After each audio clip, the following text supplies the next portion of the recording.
썩 꺼지지 않고 뭐하고 있어? 동네 사람들한테 광고라도 하려고 그래. 시어머니는 품속에서 낡은 성경책을 꺼내 며느리의 가슴팍을 향해 있는 힘껏 집어 던졌습니다. 10년을 시댁종처럼 살다가 불임이라는 이유로 쫓겨난 한지은. 비오는 여인숙에서 절망에 빠진 그녀가 우연히 성경책을 펼친 순간 이게 왜 여기에? 찢어진 가죽 표지 틈 사이에서 떨어진 서류를 본 지은의 눈이 휘둥그레졌습니다. 그 안에 숨겨진 충격적인 비밀이 모든 것을 뒤바꿔 놓을 줄 누가 알았을까요? 오늘의 이야기 시작 전에 잠시만 구독 버튼을 눌러주세요. 영상 제작에 큰 힘이 됩니다. 그럼 이야기 바로 시작하겠습니다. 지글지글 끓어오르는 기름 소리가 종갓집 부엌을 가득 채우고 있었습니다. 30대 후반의 맏며느리 한지은은 뜨겁게 달궈진 프라이팬 앞에서 쉴 새 없이 전을 뒤집고 있었죠.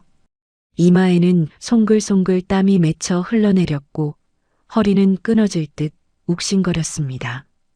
그때였습니다. 팬 위에서 튀어오른 뜨거운 기름 방울이 지은의 손등에 떨어졌습니다. 아! 지은은 짧은 비명을 지르며 손을 움츠렸습니다. 손등이 순식간에 붉게 부어올랐지만 지은은 찬물에 손을 담글 생각조차 하지 못했습니다. 아직 부쳐야 할 동태전과 육전이 산더미처럼 쌓여 있었으니까요. 지은은 행주로 대충 손등을 훔쳐내고 다시 프라이팬을 잡았습니다. 거실 쪽에서는 친척들의 왁자지껄한 웃음소리와 술잔 부딪히는 소리가 들려왔습니다. 거실 한가운데 놓인 교자상 앞에서는 시숙부님과 당숙 어른들이 술잔을 기울이고 있었습니다. 어허, 이번 동태전은 간이 좀 심심한 거 아니냐? 맏며느리가 들어온 지 10년이 넘었는데 아직도 손맛이 제자리를 못 잡았어. 시숙부가 젓가락으로 전을 뒤적이며 혀를 찼습니다. 옆에 있던 당숙이 술잔을 비우며 거들었습니다. 그러게 말입니다. 형님, 옛날 형수님이 계실 때는 음식 하나하나가 꿀맛이었는데 말이죠. 요즘 젊은 사람들은 정성이 부족해요. 정성이. 남자들은 며느리가 부엌에서 화상을 입어가며 음식을 만드는 수고 따위는 안중에도 없었습니다. 그들에게 며느리의 노동은 그저 공기처럼 당연한 배경일 뿐이었죠. 지은은 입술을 꽉 깨물며 묵묵히 전을 채반에 담았습니다. 시계 바늘은 어느덧 밤 11시를 향해 가고 있었습니다. 제사를 지낼 시간이 코앞으로 다가왔지만 정작 제주인 남편 박성우는 코빼기도 보이지 않았습니다. 지은은 초조한 마음에 앞치마에 손을 닦으며 핸드폰을 확인했습니다. 수십 통의 전화를 걸었지만 돌아오는 것은 차가운 기계음 뿐이었습니다. 그때 부엌문이 거칠게 열리며 시어머니 최영순이 들어왔습니다. 너는 도대체 서방 단속을 어떻게 하는 거냐? 영수는 들고 있던 젖은 행주를 지은의 발치에 획 집어 던지며 소리쳤습니다. 어머니, 그게 아니라 그이가 전화를. 시끄럽다. 여자가 얼마나 도끼가 없으면 남편이 제삿날에도 밖으로 나돌아? 네가 평소에 얼마나 남편을 들들 볶았으면 성훈이가 집에 들어오기 싫어하겠냐고. 영순의 눈초리는 매서웠습니다. 아들이 잘못한 일임에도 그 화살은 오롯이 며느리인 지은에게 꽂혔습니다. 지은은 억울함에 목이 메었지만 대꾸할 수 없었습니다. 시어머니의 말은 이 집안에서 곧 법이었으니까요. 그때였습니다. 현관문 도어록이 요란한 소리를 내며 열렸습니다. 아이고, 우리 장손 왔는가. 친척들이 반색하며 현관 쪽을 바라보았습니다. 하지만 들어오는 성훈의 모습은 가관이었습니다. 술에 잔뜩 취해 몸을 가누지 못했고 넥타이는 풀어헤쳐져 있었으며 온몸에서는 진한 알코올 냄새와 함께 역한 싸구려 여자 향수 냄새가 풍겼습니다. 으허허. 조상님들 죄송합니다. 제가 좀 늦었네요. 성우는 비틀거으며 거실로 들어오다 제사상 앞에 놓인 지방을 구둣발로 밟고 지나갔습니다. 이놈아, 정신 차려라. 어디 감히 신성한 지방을 밟고 지나가. 시숙부가 호통을 쳤지만 성우는 들은 척도 하지 않았습니다. 오히려 제사상 위에 올려진 깎지도 않은 배를 덥석 집어들더니 껍질째 와작 베어 물었습니다. 과즙이 턱을 타고 흘러내렸습니다. 아이고, 숙부님. 꼰대처럼 왜 그러세요? 조상님이 뭐 밥 달라고 합니까? 다 산 사람들 먹자고 하는 짓거리지. 성우는 입안 가득 배를 우물거리며 비릿한 웃음을 흘렸습니다. 친척들은 경악하여 입을 다물지 못했습니다. 지은은 황급히 달려가 성운의 팔을 잡아 끌었습니다. 여보, 이러지 말고 얼른 들어가요. 친척 어르신들 다 보고 계시잖아요. 이거나, 너나 들어가. 성운이 지은의 손을 거칠게 뿌리쳤습니다. 그 순간 성운이 입고 있던 흰 와이셔츠 깃이 지은의 눈앞에 선명하게 들어왔습니다. 그것은 붉은 립스틱 자국이었습니다. 지은의 눈동자가 흔들렸습니다. 단순한 얼룩이 아니었습니다. 누군가 작정하고 찍어 누른 듯한 선명하고 도발적인 입술 자국이었습니다. 지은은 떨리는 손으로 성운의 멱살을 잡듯 와이셔츠 깃을 움켜쥐었습니다. 이거 뭐예요? 당신 도대체 어디서 뭐라고 온 거예요? 지은의 목소리가 부들부들 떨렸습니다. 성운은 당황한 기색도 없이 지은을 밀쳐내며 재킷을 벗어 바닥에 패대기 쳤습니다. 아, 진짜 숨 막혀서 못 살겠네. 그래, 밖에서 술 좀 마셨다. 이 답답한 집구석에 들어오기 싫어서 숨 좀 쉬려고 나갔다 왔다. 그게 뭐, 지금 적반하장도 유분수지. 제삿날에 여자랑 뒹굴다 온 게 자랑이에요? 지은이 악에 받쳐 소리쳤습니다. 거실에 있던 친척들이 수군거리는 소리가 들렸습니다. 세상에 바람인가 봐. 쯧쯧, 며느리가 얼마나 못났으면. 아무도 성운을 나무라지 않았습니다. 오히려 지은을 탓하는 눈빛들이 비수처럼 날아와 꽂혔습니다. 그때 안방에 있던 영순이 문을 벌컥 열고 뛰쳐나왔습니다. 인연이 어디서 남편한테 눈을 불하려. 짝! 날카로운 파열음과 함께 지은의 고개가 옆으로 돌아갔습니다. 영순이 지은의 등짝을 사정없이 내려친 것이었습니다. 등 뒤로 화끈거리는 통증이 밀려왔습니다. 어머니, 지금 그이가 뭘 묻히고 왔는지 보시기나 하셨어요? 지은이 억울함에 눈물을 터뜨리며 항변했습니다. 하지만 영수는 들으려 하지 않았습니다. 남자가 밖에서 일하다 보면 술도 마시고 여자도 만날 수 있는 거지. 그걸 가지고 제삿날 온 집안이 떠나가라 소리를 질러 칠거지약 중에 투기가 제일 나쁜 죄라고 했거늘. 어디서 배워먹은 버르장머리냐. 영순의 고함 소리가 집안을 쩌렁쩌렁 울렸습니다. 성우는 어머니의 치마폭 뒤로 숨어 킬킬대며 비열한 웃음을 흘리고 있었습니다. 지은은 그 모습을 보며 지난 10년의 세월이 와르르 무너져 내리는 것을 느꼈습니다. 아이를 못 낳는다는 이유로 죄인처럼 살았습니다.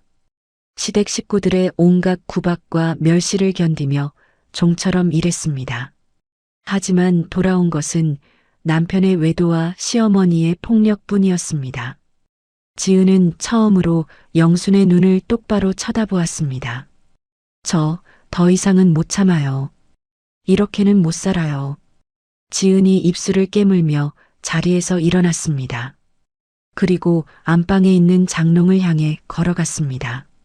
짐이라도 싸서 나가야겠다고 생각했습니다. 이 지옥 같은 곳에서 단 1분 1초도 숨 쉬고 싶지 않았으니까요. 야, 너 어디가? 당황한 성운이 다급하게 지은의 앞을 막아섰습니다. 비켜요. 내 짐 챙겨서 나갈 거니까. 미쳤어? 내일 아침에 김 의원님 사모님 오시기로 한 거 몰라? 네가 한복 손봐줘야 할 거 아니야. 지금 나가면 그 뒷감당은 누가 하라고. 성우는 지은을 붙잡는 순간에도 자신의 체면과 이익만을 따지고 있었습니다. 지은을 아내로서 걱정하는 것이 아니라 내일 있을 손님 접대에 필요한 일꾼이 사라질까봐 전전긍긍하는 것이었죠. 지금 그게 중요해요? 당신이란 사람은 정말. 지은이 말을 잇지 못하고 가슴을 쳤습니다. 영순까지 합세해 지은을 밀어붙였습니다. 잔말 말고 들어가서 국이나 데워라. 내일 손님 치르고 나서 다시 이야기해. 당장 나가면 위자료 한 푼도 없을 줄 알아라. 결국 지은은 힘에 밀려 부엌 구석으로 쫓겨났습니다. 짐을 쌀 기운조차 남아있지 않았습니다. 지은은 차갑게 식어버린 밥 한 덩이를 찬물에 말았습니다. 목구멍이 부어올라 밥알이 모래알처럼 까끌거렸습니다. 눈물이 밥그릇 위로 뚝뚝 떨어져 국물에 파장을 일으켰습니다. 그때 다용도실 쪽에서 소근거리는 성훈의 목소리가 들려왔습니다. 자기야. 나야. 아까는 내가 너무 급하게 나왔지? 응. 집구석 꼴이 말이 아니야. 냄새나는 전 냄새 때문에 머리가 다 아프네. 자기한테서 나던 향기가 그립다. 응, 내일 그 여자 내쫓고 나면 바로 갈게. 사랑해. 지은은 숟가락을 쥔 손을 부들부들 떨었습니다. 부어오른 손등의 화상보다 가슴속이 타들어가는 고통이 더 뜨겁게 느껴졌습니다. 이 집안에서 자신은 사람이 아니었습니다. 필요할 때만 끼워서 쓰다가 단물이 빠지면 언제든 쓰레기통에 처박히는 다 쓴 건전지. 지은은 찬물에 만밥을 억지로 삼키며 생각했습니다. 더 이상 물러설 곳은 없다고요. 부엌 창문에 비친 자신의 얼굴은 생기를 잃은 유령처럼 창백했습니다. 다음 날 아침 8시였습니다. 폭풍우가 지나간 듯한 밤이 지나고 종갓집에는 무거운 정적만이 감돌고 있었습니다. 한지은은 퉁퉁 부은 눈을 비비며 아침상을 차리고 있었죠. 간밤에 남편이 피운 난동의 흔적을 치우느라 한숨도 자지 못한 상태였습니다. 그때였습니다. 현관 초인종 소리가 요란하게 울려 퍼졌습니다. 딩동 마이너스 딩동 마이너스. 누구세요? 아침부터. 지은이 국그릇을 행주로 닦으며 현관 인터폰을 확인하려던 찰나 도어록 비밀번호가 눌리는 소리가 들렸습니다.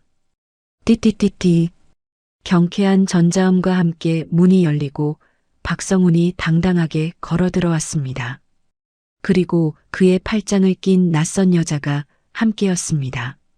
배가 남산만하게 부른 만삭의 임산부 김미정이었습니다. 자기야, 여기가 자기 집이야? 생각보다 으리으리하네. 미정이 성훈의 팔에 매달리며 콧소리를 냈습니다. 지은은 그 모습을 보고 손에 들고 있던 국그릇을 놓치고 말았습니다. 챙그랑. 날카로운 파열음과 함께 사기 그릇이 바닥에 부딪혀 산산조각이 났습니다. 파편이 사방으로 튀었지만 지은은 피할 생각조차 하지 못한 채 멍하니 두 사람을 바라보았습니다. 깨진 그릇 조각들이 마치 곧 닥쳐올 지은의 운명을 예고하는 것만 같았습니다. 어머, 깜짝이야. 아침부터 재수없게 그릇을 깨고 그래요? 사람 들어오는 거 안 보여요? 미정이 눈살을 찌푸리며 지은을 쏘아붙였습니다. 안방에서 자고 있던 최영순이 소란스러운 소리에 부스스한 얼굴로 나왔습니다. 아침부터 이게 무슨 난리냐? 그릇 깨지는 소리가. 영순의 말이 뚝 끊겼습니다. 영순의 시선이 미정의 불룩한 배에 고정되었습니다. 미정은 영순을 보자마자 성훈의 팔을 놓고 살갑게 다가갔습니다. 그리고 핸드백에서 태아 초음파 사진 한 장을 꺼내 식탁 위에 보란 듯이 올려놓았습니다. 어머니, 처음 뵙겠습니다. 저 미정이라고 해요. 성훈 씨 아이를 가졌어요. 아들이래요. 가문의 대를 이을 튼튼한 장손이라네요. 미정의 목소리는 당당했습니다. 마치 이 집의 안주인이라도 된 것처럼 말이죠. 지은은 숨이 턱 막혀왔습니다. 뭐라고? 아들. 영순이 떨리는 손으로 초음파 사진을 집어들었습니다. 사진 속의 태아를 바라보는 영순의 눈동자가 심하게 흔들렸습니다. 10년 동안 그토록 기다려왔던 손자였습니다. 영순은 잠시 지은을 쳐다보았습니다. 하지만 그 눈빛은 찰나의 미안함에서 인해 차가운 경멸로 바뀌었습니다. 지은아, 들었냐? 아들이란다. 대를 이을 손자라잖아. 영순이 사진을 가슴에 품으며 싸늘하게 말했습니다. 지은은 바들바들 떨며 입을 열었습니다. 어머니, 지금 그게 무슨 말씀이세요? 저 여자가 누군 줄 알고. 누구긴 누구야. 내 손주를 품은 귀한 몸이지. 너처럼 10년 동안 밥만 축내면서 소식 없는 돌계집하고는 차원이 다르다 이 말이다. 영순의 고함 소리가 비수처럼 지은의 가슴에 꽂혔습니다. 성우는 이때다 싶었는지 품 안에서 서류 봉투 하나를 꺼내 지은의 발치에 던졌습니다.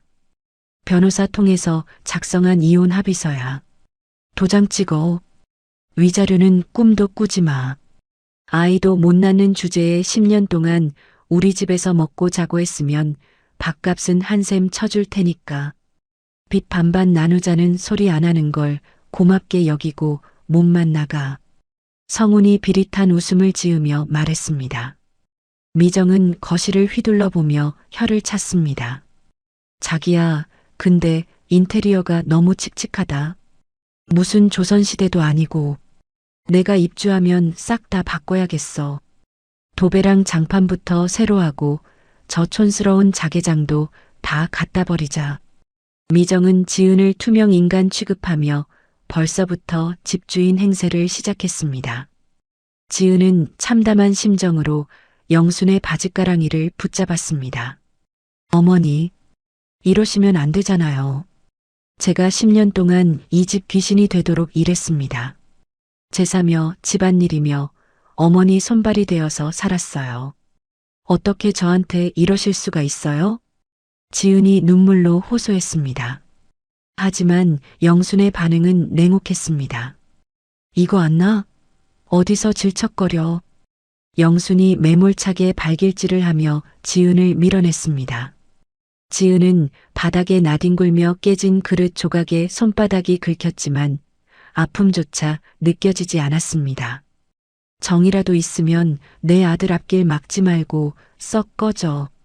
대가 끊기게 생겼는데 정이 밥 먹여주냐? 핏줄이 우선이지. 영순이 지은을 벌레 보듯 내려다보며 소리쳤습니다. 그 사이 미정은 안방으로 성큼성큼 걸어 들어갔습니다. 어머, 화장대 위에 이게 다 뭐야? 싸구려 화장품 냄새. 미정은 화장대 위에 놓인 지은의 화장품들을 쓰레기통에 쓸어 담기 시작했습니다. 유리병들이 부딪히며 요란한 소리를 냈습니다. 잠깐만요. 그거 제 거예요. 손대지 마세요. 지은이 달려가려 했지만 성훈이 앞을 가로막았습니다. 어허, 어디서 행패야? 좋은 말로 할 때 나가라. 용역 직원들 불러서 끌어내기 전에. 성훈이 지은의 어깨를 거칠게 밀쳤습니다. 지은은 비틀거리며 현관 쪽으로 밀려났습니다. 짐을 챙길 시간조차 주어지지 않았습니다. 현관에 놓여있던 낡은 가방 하나만이 지은이 챙길 수 있는 전부였습니다. 나가, 당장 나가라고. 성우는 지은을 대문 밖으로 떠밀었습니다. 지은은 신발도 제대로 신지 못한 채 맨발로 쫓겨났습니다. 아침부터 들리는 고성에 동네 사람들이 하나둘 대문 앞으로 모여들어 웅성거리고 있었습니다. 어머, 무슨 일이야? 저 집 며느리 쫓겨나는 거야? 쯧쯧, 보따리 하나 달랑 들고 나오네. 사람들의 시선이 지은에게 쏟아졌습니다. 수치심에 얼굴이 화끈거려 고개를 들 수가 없었습니다. 그때 영순이 대문 밖까지 따라 나와 고래고래 소리를 질렀습니다. 동네 사람들, 이것 좀 보세요. 10년 동안 애도 못 낳는 동료가 시어머니한테 대들다가 쫓겨나는 꼴 좀 보라고요. 밥만 축내는 식충이가 따로 없지. 영수는 마치 광고라도 하듯 지은의 불임 사실을 동네방네 떠들었습니다. 그것은 지은에게 확인 사살이나 다름없었습니다. 어머니, 제발 그만하세요. 지은이 입술을 깨물며 애원했지만 영수는 멈추지 않았습니다. 그만하긴 뭘 그만해. 네가 한 짓이 있는데 어디서 꼬리를 쳐. 썩 꺼져. 내 눈앞에 띄면 그땐 국물도 없을 줄 알아. 지은은 마지막으로 남편 성훈을 쳐다보았습니다. 한때는 평생을 약속했던 남자였습니다. 하지만 성훈은 지은의 시선을 외면한 채 미정의 부른 배를 소중하게 어루만지고 있었습니다. 자기야, 태교에 안 좋아. 들어가자. 저런 여자 상대해봤자 입만 아프지. 성훈이 미정의 어깨를 감싸 안으며 뒤돌아섰습니다. 지은을 향한 일말의 미련이나 죄책감 따위는 찾아볼 수 없었습니다. 쿵! 육중한 철대문이 닫히는 소리가 골목을 울렸습니다. 지은은 그 소리에 맞춰 다리에 힘이 풀려 주저앉고 말았습니다. 굳게 닫힌 대문 안에서는 성훈과 미정의 행복한 웃음소리가 희미하게 들려왔습니다. 하, 하. 지은은 가슴을 쥐어뜯으며 거친 숨을 몰아쉬었습니다. 입안에서 비릿한 피맛이 느껴졌습니다. 10년의 세월이, 자신의 청춘이 철저하게 부정당하고 짓밟힌 순간이었습니다. 하늘도 지은의 슬픔을 아는지 먹구름이 몰려오더니 후두둑 비를 뿌리기 시작했습니다. 차가운 빗방울이 지은의 젖은 뺨 위로 흘러내려 눈물과 섞였습니다. 갈 곳 없는 지은은 비틀거리며 빗속으로 발걸음을 옮겼습니다. 어디로 가야 할지, 어떻게 살아야 할지 아무런 생각도 나지 않았습니다. 그저 이 끔찍한 현실에서 도망치고 싶을 뿐이었습니다. 빗물에 젖은 지은의 뒷모습은 금방이라도 쓰러질 듯 위태로워 보였습니다. 차가운 빗줄기가 지은의 정수리를 때리고 흘러내려 옷깃을 적시고 있었습니다. 갈 곳을 잃은 지은이 대문 앞을 떠나지 못하고 망부석처럼 서 있을 때였습니다. 굳게 닫혀있던 철대문이 끼익 소리를 내며 다시 열렸습니다.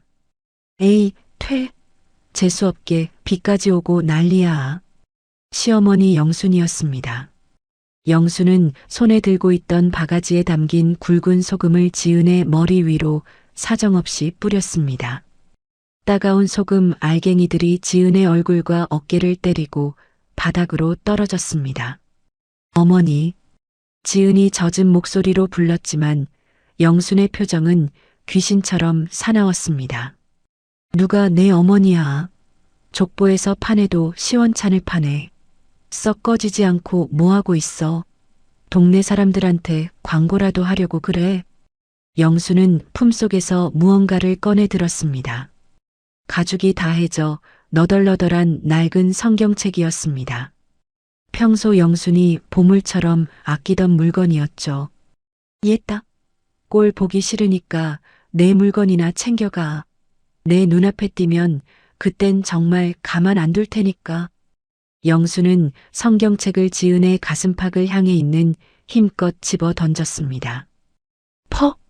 성경책 모서리에 맞은 지은이 비틀거리며 뒤로 물러났습니다. 성경책은 흙탕물 바닥에 처박혔습니다. 어머니, 정말 너무하세요.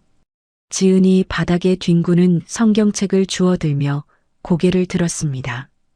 그 순간 지은은 보았습니다. 획 돌아서는 영순의 눈가에 맺혀 있던 그렁그렁한 물기를 말이죠. 빗물이었을까요? 아니면 눈물이었을까요? 하지만 영순은 지은이 확인할 틈도 주지 않고 쾅 소리가 나도록 대문을 닫아버렸습니다. 다시금 골목에는 빗소리만이 남았습니다. 지은은 흙탕물이 묻은 성경책을 품에 안고 정처 없이 걸었습니다. 얼마나 걸었을까요? 낡은 간판이 위태롭게 매달려 있는 허름한 여인숙이 눈에 들어왔습니다. 지은은 주머니를 뒤져 꼬깃꼬깃한 지폐 몇 장을 꺼내 숙박비를 치르고 좁은 방으로 들어갔습니다. 방 안에서는 퀴퀴한 곰팡이 냄새가 났습니다. 젖은 옷을 갈아입지도 못한 채 지은은 차가운 방바닥에 멍하니 앉아 있었습니다. 품에 안고 있던 성경책에서 빗물이 뚝뚝 떨어져 바닥을 적셨습니다. 도대체 왜 나한테 이걸 주신 걸까? 지은은 무심코 성경책을 펼쳤습니다. 평소 시어머니가 손자국이 나도록 읽던 책이었습니다. 그때였습니다. 툭! 성경책에 갈라진 가죽표지 틈 사이에서 무언가 묵직한 종이 뭉치가 바닥으로 떨어졌습니다. 지은은 깜짝 놀라 그것을 집어들었습니다. 누렇게 바랜 종이들이었습니다. 종이를 펼쳐본 지은의 눈이 휘둥그레졌습니다. 그것은 자수 도안이었습니다. 그것도 그냥 도안이 아니었습니다. 봉황이 날아오르고 용이 승천하며 모란꽃이 흐드러지게 핀 마치 살아 움직이는 듯 정교하고 아름다운 황실 자수 도안이었습니다. 영순이 젊은 시절 완성하지 못해 한으로 남았다던 바로 그 전설적인 도안들이었습니다. 이게 왜 여기에? 지은의 손이 떨려왔습니다. 도안 뭉치 사이에는 낡은 편지 봉투 하나가 더 끼워져 있었습니다. 봉투를 열자 꼬깃꼬깃하게 접힌 5만 원권 지폐 뭉치가 쏟아져 나왔습니다. 대략 세어봐도 수백만 원은 좋게 될 큰 돈이었습니다. 그리고 그 돈 사이에서 찢어진 달력 뒷장에 쓴 쪽지가 나왔습니다. 지은아, 미안하다. 정말 미안하다. 내 아들이라는 놈이 짐승만도 못해서 너를 지옥구덩이에 밀어 넣었구나. 내가 너를 쫓아낸 건 너를 살리기 위해서였다. 이 집 귀신이 되지 말고 나가서 살아라. 이 도안은 내 평생의 피와 땀이다. 이 기술로 내 인생을 수놓아라. 제발 나처럼 살지 말고 헐헐 날아가라. 빗둘뱃둘 떨리는 필체로 쓰인 글씨 하나하나에 시어머니의 피눈물이 배어 있는 듯 했습니다. 지은의 입에서 짐승의 울음소리 같은 탄식이 터져 나왔습니다. 그제야 모든 것이 이해가 되었습니다. 어제 제사상 앞에서 등짝을 때리던 손길, 아침에 며느리를 발로 차며 내쫓던 그 독한 말들, 그 모든 것이 며느리를 아들의 마수와 썩은 집안에서 탈출시키기 위한 시어머니의 처절한 연극이었던 것입니다. 어머니. 지은은 쪽지를 가슴에 품고 방바닥을 치며 통곡했습니다.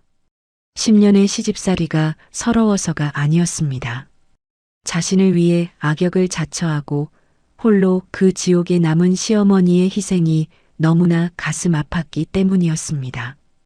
밖에는 천둥 번개가 치며 비가 쏟아졌지만 지은의 오열 소리는 빗소리마저 삼켜버릴 듯 밤새도록 이어졌습니다.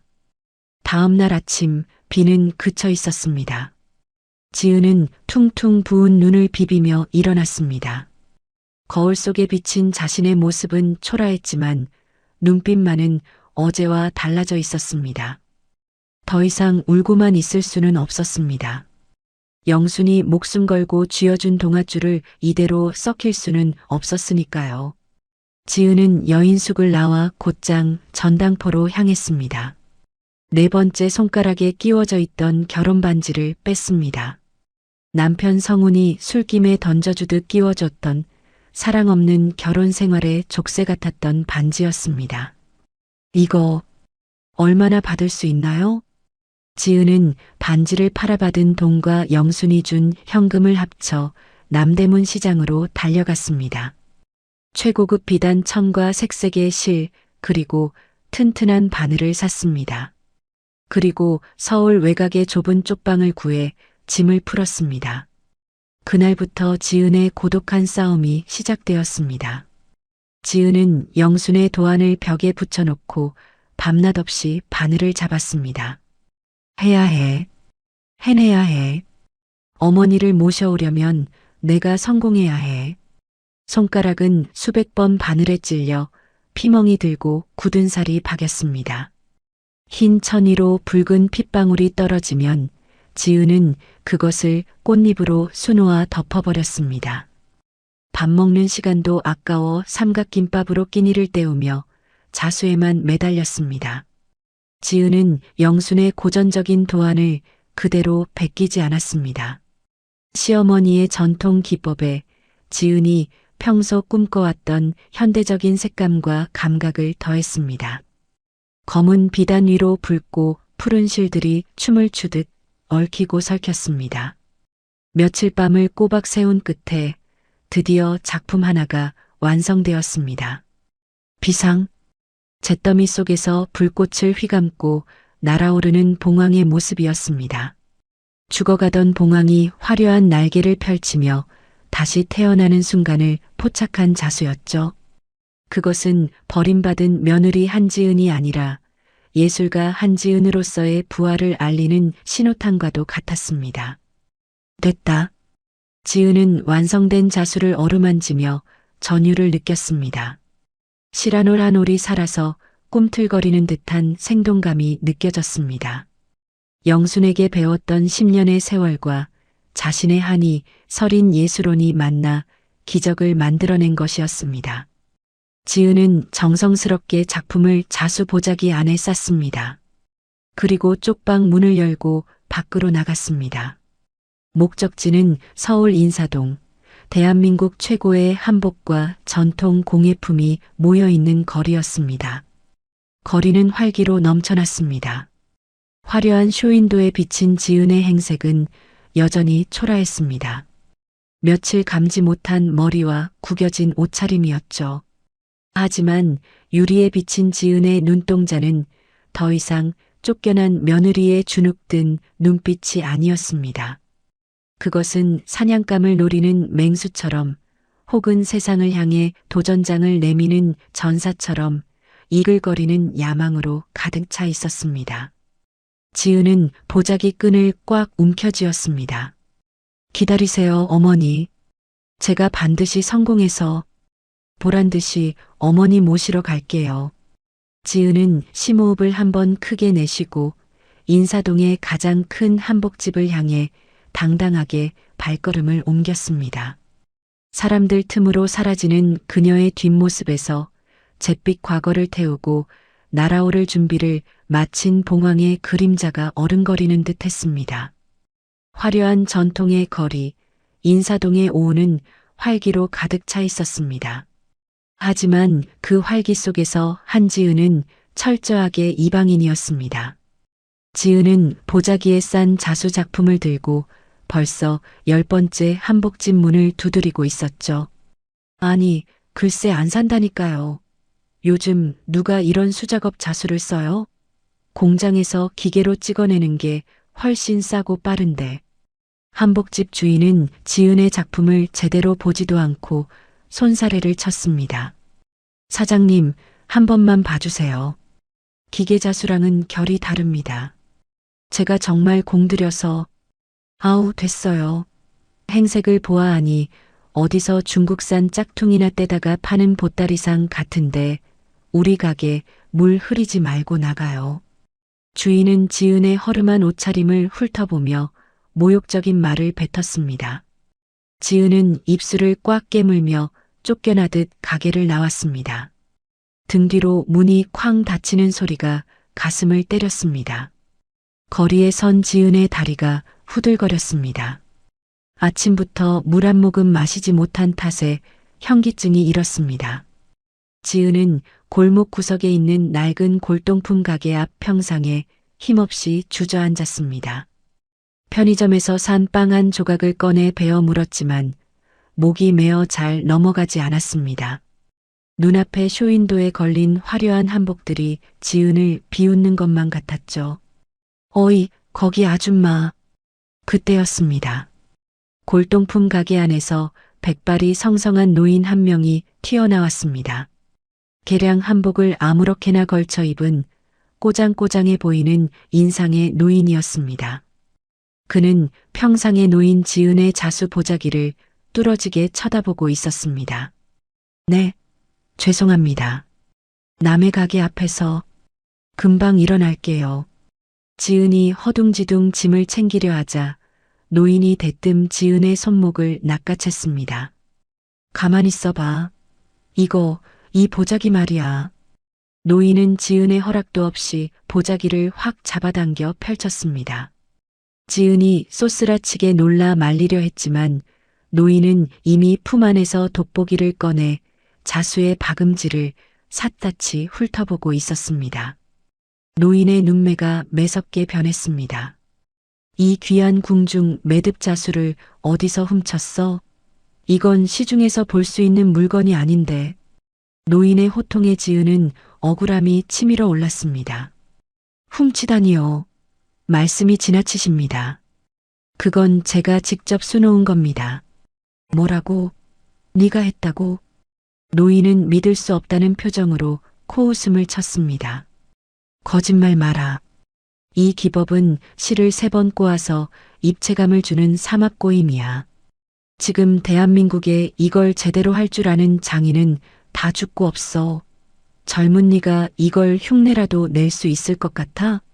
노인은 가게 안으로 들어가더니 낡은 천 조각과 바늘, 실타래를 들고 나와 지은의 앞에 던졌습니다. 네가 한 게 맞다면 증명해봐. 내 눈앞에서 똑같이 해보란 말이야. 못하면 경찰에 신고할 테니까. 지은은 기가 찼지만 한편으로는 오기가 생겼습니다. 자신의 실력을, 아니 시어머니에게 물려받은 이 기술을 도둑질 취급받게 할 수는 없었습니다. 지은은 심호흡을 한번 크게 하고 바늘을 집어들었습니다. 떨리던 손끝이 바늘을 잡는 순간 거짓말처럼 차분해졌습니다. 지은의 손이 춤을 추듯 움직이기 시작했습니다.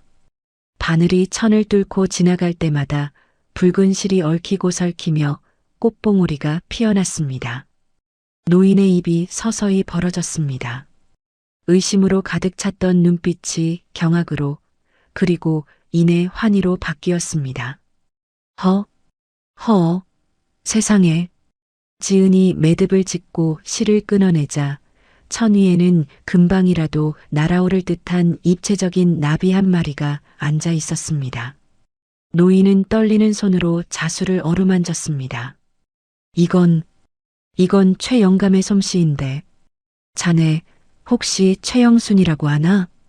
지은의 눈이 커졌습니다. 저희 시어머니 되십니다. 어르신께서 저희 어머니를 아세요? 시어머니? 그 깐깐한 할망구가 며느리를 뒀어? 그랬구먼. 영순이가 제 손가락이 굳어버리기 전에 후계자를 키워놨어. 노인은 무릎을 탁 쳤습니다.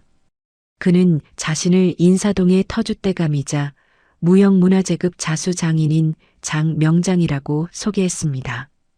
영순과는 젊은 시절 서로 실력을 겨루던 라이벌이자 동료였다고 했죠. 들어와라. 길바닥에서 이러고 있을 때가 아니야. 장명장은 지은을 이끌고 가게 안쪽의 공방으로 들어갔습니다. 낡았지만 기품이 느껴지는 공간이었습니다.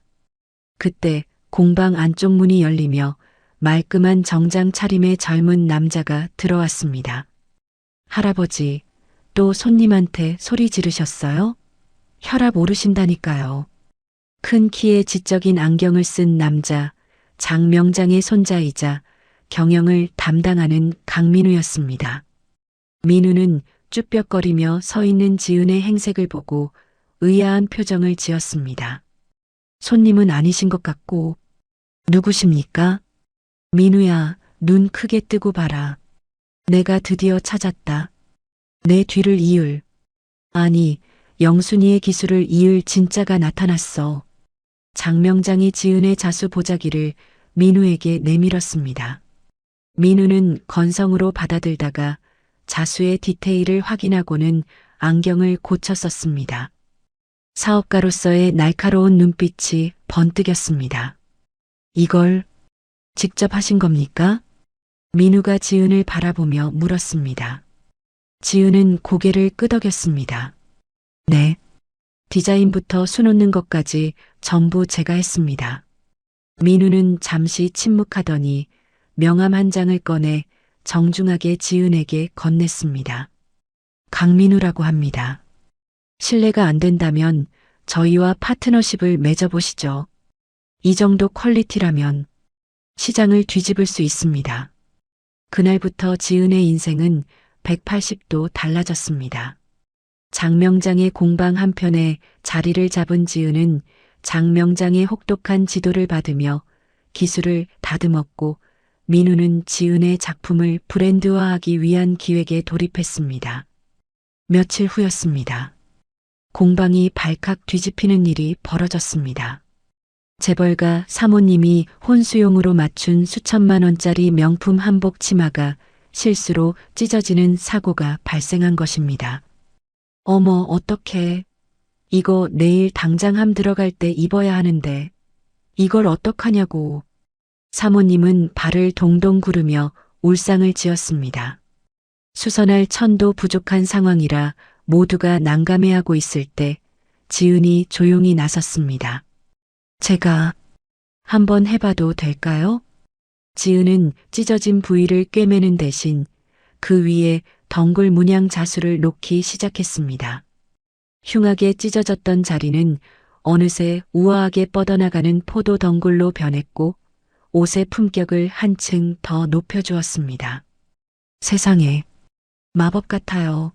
아까보다 훨씬 더 아름다워졌어요. 사모님은 감격에 겨워 지은의 두 손을 잡았습니다. 이 사건은 순식간에 강남 사모님들 사이에 입소문이 났고 지은을 찾는 문의가 빗발치기 시작했습니다. 민우는 기회를 놓치지 않았습니다. 지은 씨, 브랜드 이름을 정했습니다. 다나, 단정하고 아담하다는 뜻이지만 지은 씨의 이름 한 글자를 숨겨두기도 했죠. 이제 세상 밖으로 나갑시다. 민우의 확신에 찬 목소리에 지은은 가슴이 뜨거워졌습니다. 몇 달 뒤 지은은 다나의 이름으로 첫 번째 대형 백화점 입점 계약을 따냈습니다. 계약서에 도장을 찍고 나오는 길 지은은 민우에게 잠시 다녀올 곳이 있다고 말했습니다.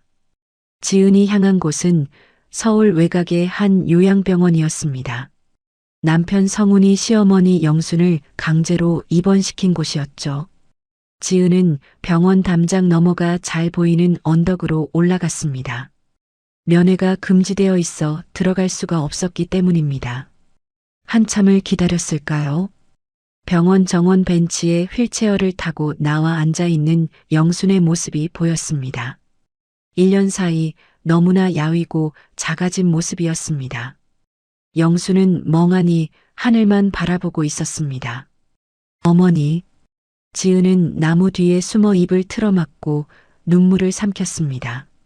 당장이라도 달려가 안아드리고 싶었지만 지금 나섰다가는 성훈에게 들켜 모든 계획이 물거품이 될 수도 있었습니다. 지은은 유리창 너머 닿을 수 없는 영순을 향해 손을 뻗었습니다. 조금만 더 기다려주세요. 제가 힘을 키워서 아무도 무시 못하게 성공해서 꼭 어머니 모시러 올게요. 그때까지만 버텨주세요. 지은의 눈물 젖은 다짐이 바람을 타고 요양원 담장을 넘어갔습니다. 멀리서 영순이 마치 그 목소리를 들은 것처럼 지은이 서 있는 언덕 쪽으로 고개를 천천히 돌렸습니다. 지은은 황급히 몸을 숨기며 가슴을 쓸어내렸습니다. 다시 돌아가는 지은의 발걸음은 무거웠지만 그 어느 때보다 단단했습니다. 이제 그녀에게는 지켜야 할 사람과 함께 싸워줄 든든한 파트너가 있었으니까요. 1년이라는 시간은 많은 것을 바꾸어 놓았습니다. 서울 상암동의 홈쇼핑 스튜디오, 화려한 조명이 무대 중앙을 비추고 있었습니다. 카메라에 빨간 불이 들어오자 단아한 정장 차림의 한지은이 화면 가득 클로즈업 되었습니다. 1년 전 쫓겨나듯 집을 나설 때의 초라한 모습은 온데간데 없었습니다. 그녀의 얼굴에는 자신감이, 손끝에는 기품이 흘러넘쳤죠. 안녕하세요. 다나의 대표 한지은입니다. 오늘 보여드릴 예단 이불은 시어머니께서 며느리에게 물려주신 사랑, 그 마음을 한 땀 한 땀 수놓아 만든 것입니다. 지은의 차분한 목소리가 전파를 탔습니다. 쇼호스트가 호들갑을 떨며 말을 받았습니다. 어머, 대표님. 지금 주문 전화가 폭주해서 서버가 마비될 지경이에요. 세상에, 이 자수 퀄리티 좀 보세요. 기계로는 절대 흉내낼 수 없는 입체감이네요. 지은은 미소 지으며 직접 바늘을 잡고 자수 시연을 보였습니다. 붉은 실이 흰 천위를 지나갈 때마다 스튜디오 안의 스태프들도 숨을 죽였습니다. 화면 하단에는 주문 폭주, 매진 임박이라는 자막이 쉴 새 없이 깜빡였죠. 자, 이제 수량 얼마 안 남았습니다. 백화점 입점 기념 특별가. 지금 놓치면 후회하십니다. 쇼호스트의 외침과 함께 스튜디오 전광판에 전량 매진이라는 글자가 떴습니다. 방송 시작 20분 만에 세운 기록이었습니다. 감사합니다.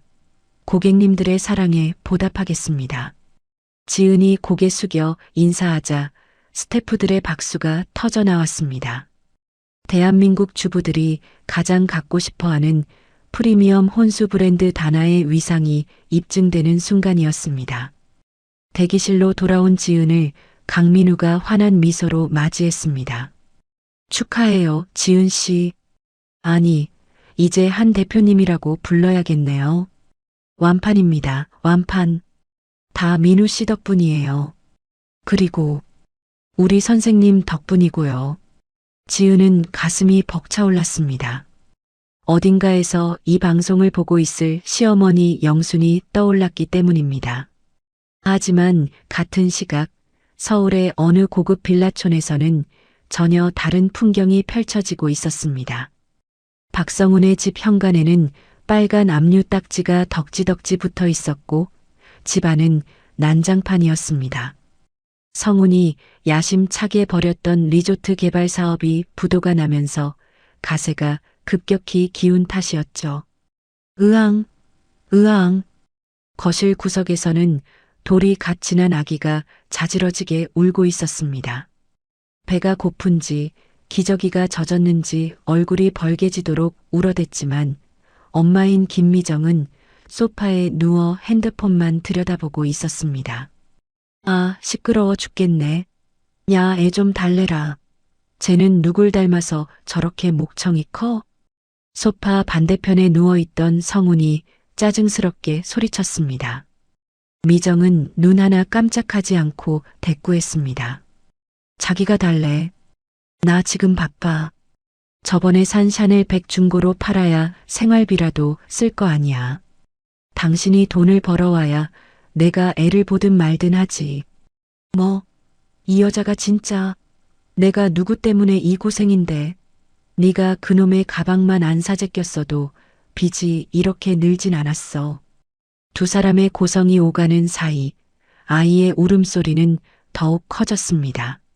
사랑받지 못하고 방치된 아이의 울음이 을씨년스러운 집안을 가득 채웠습니다.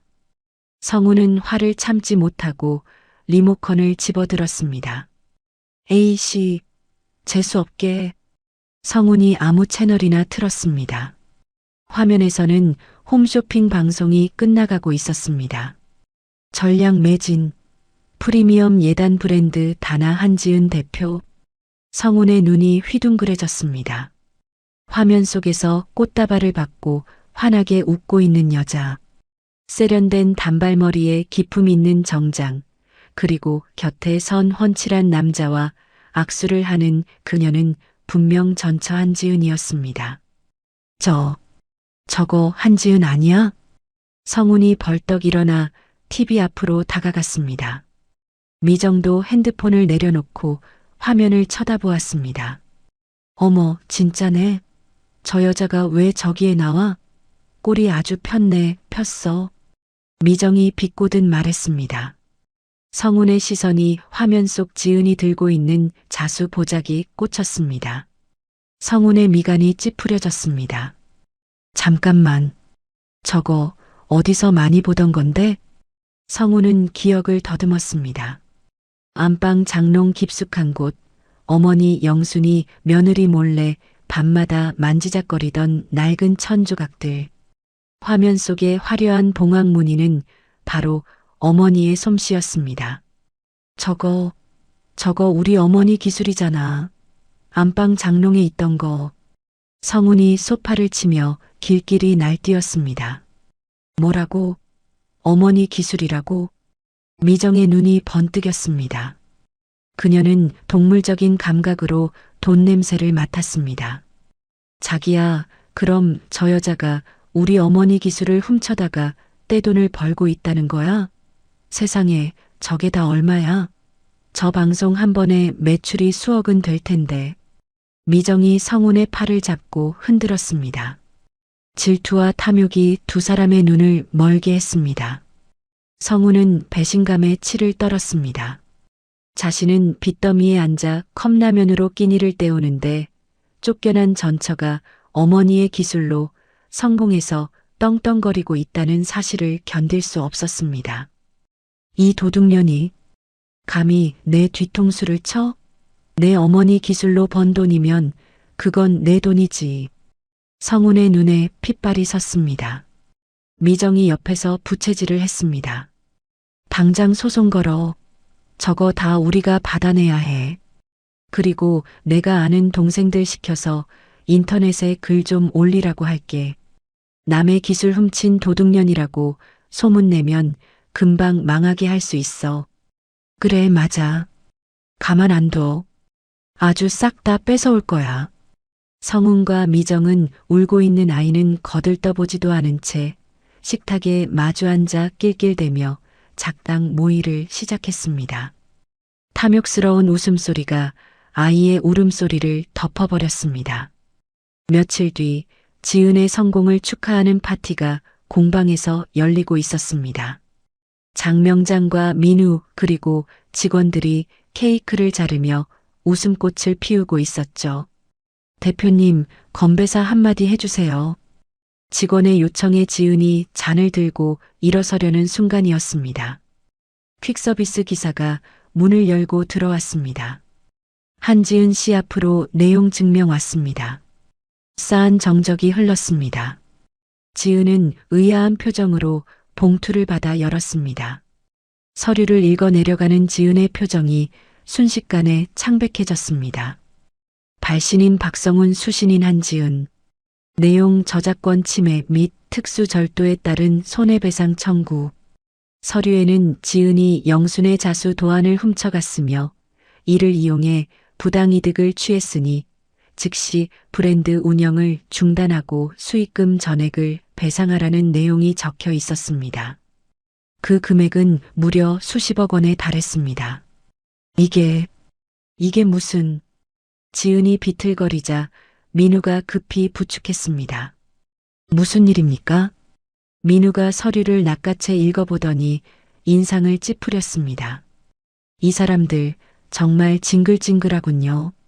이제 와서 뻔뻔하게 자기네 기술이라니요. 그때였습니다. 공방 밖이 소란스러워지더니 카메라를 든 기자들이 우르르 몰려들었습니다. 한지은 대표님, 시어머니 기술을 훔쳐서 창업하셨다는 게 사실입니까? 인터넷에 올라온 폭로 글에 대해 해명해 주시죠. 다나의 제품을 쓰고 피부병이 걸렸다는 피해자 모임이 생겼는데 알고 계십니까? 미정이 손을 쓴 것이 분명했습니다. 확인되지 않은 루머들이 기정사실인 양 질문으로 쏟아졌습니다. 플래시 세례가 터지자 지은은 눈앞이 하얘졌습니다. 나가세요. 다들 나가주세요. 민우가 몸으로 기자들을 막아서며 문을 닫으려 애썼습니다. 지은은 떨리는 손으로 핸드폰을 꺼내 성운에게 전화를 걸었습니다. 신호음이 몇 번 가기도 전에 성훈이 전화를 받았습니다. 마치 기다렸다는 듯이요. 여보세요? 니야, 우리 한 대표님. 이제야 연락이 되네. TV 잘 봤어. 아주 때깔이 좋아졌더라. 수화기 너머로 들려오는 성훈의 목소리는 비열하기 짝이 없었습니다. 당신, 이게 뭐 하는 짓이에요? 훔치다니요. 이건 어머니가 저한테. 어머니가 줬다고? 증거 있어? 우리 어머니 지금 치매라서 오락가락하는 거 알지?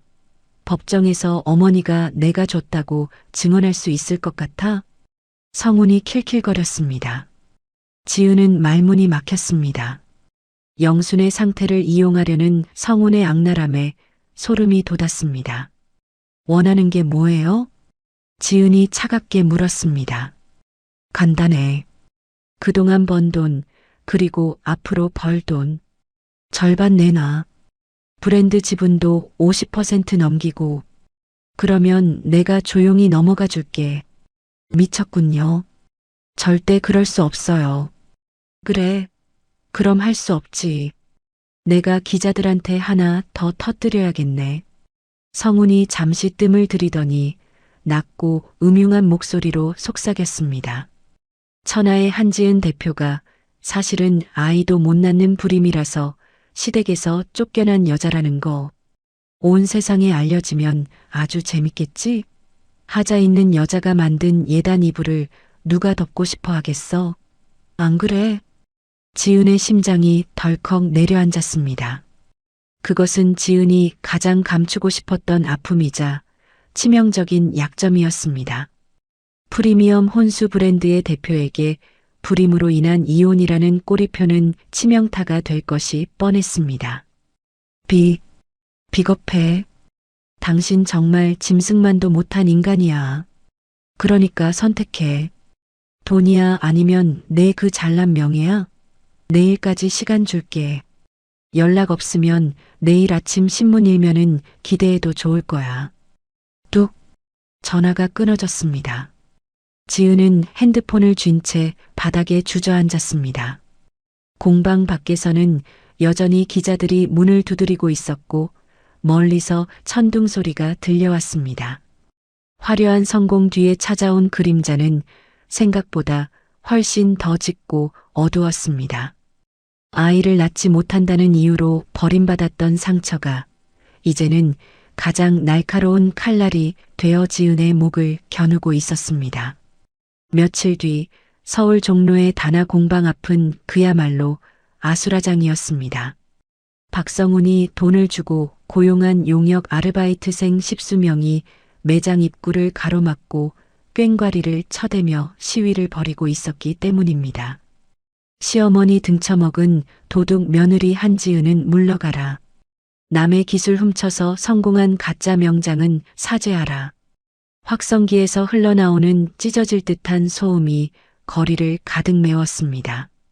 지나가던 행인들이 눈살을 찌푸리며 쳐다보았고 예약했던 손님들은 겁에 질려 매장에 들어오지도 못한 채 발길을 돌려야 했습니다. 매장 안에서 이 광경을 지켜보던 한지은은 공포에 질려 바들바들 떨고 있었습니다. 그때였습니다. 퍽! 둔탁한 파열음과 함께 매장 통유리에 무언가가 부딪혀 깨졌습니다. 날계란이었습니다.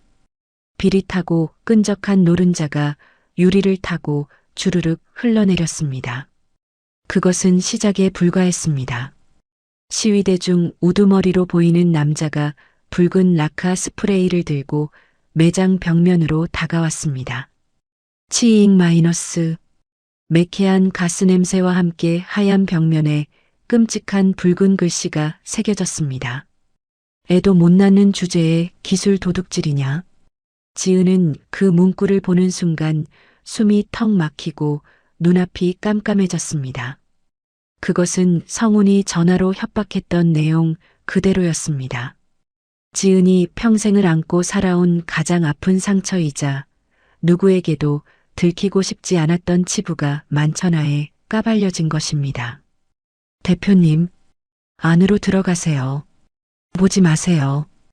강민우가 급히 지은을 매장 안쪽 사무실로 밀어넣고 블라인드를 내렸습니다.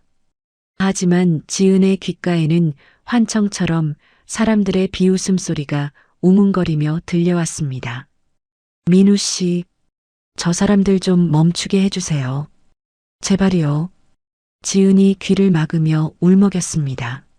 민우가 밖으로 나가 경찰을 부르고 항의해 보았지만 시위대는 정당한 소비자 불매 운동이라며 오히려 목소리를 높일 뿐이었습니다.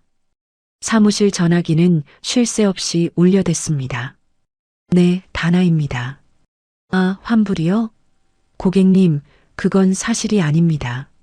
네, 죄송합니다. 직원들은 하루 종일 환불 전화와 거래처의 계약 해지 통보를 받느라 탈진 상태였습니다. 지은은 죄책감에 고개를 들 수 없었습니다.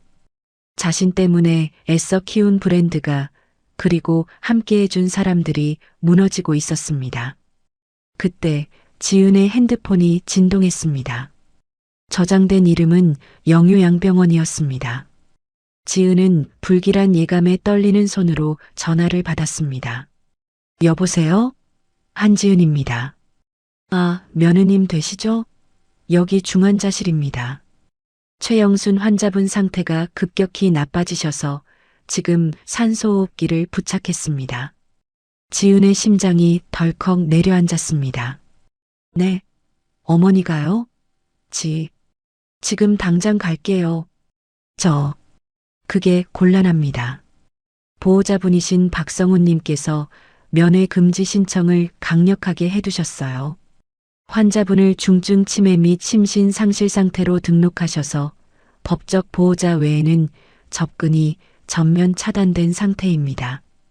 그게 무슨 소리예요? 제가 며느리인데 어머니가 위독하시다면서요. 임종도 못 보게 하는 게 말이 됩니까? 지은이 악을 쓰며 소리쳤지만 간호사는 난처한 목소리로 죄송하다는 말만 반복할 뿐이었습니다. 전화가 끊어지고 지은은 핸드폰을 쥔 채 오열했습니다. 나쁜 놈, 천벌을 받을 놈. 성우는 어머니가 생사의 갈림길에 선 순간까지도 철저하게 어머니를 인질로 삼고 있었습니다. 지은 씨, 진정해요. 제가 변호사님과 통화해봤습니다. 민우가 심각한 표정으로 다가왔습니다. 상황이 좋지 않습니다. 변호사님 말씀으로는 현재 최영순 여사님이 중증 치매 진단을 받은 상태라 법적으로 증언 능력을 인정받기 힘들다고 합니다.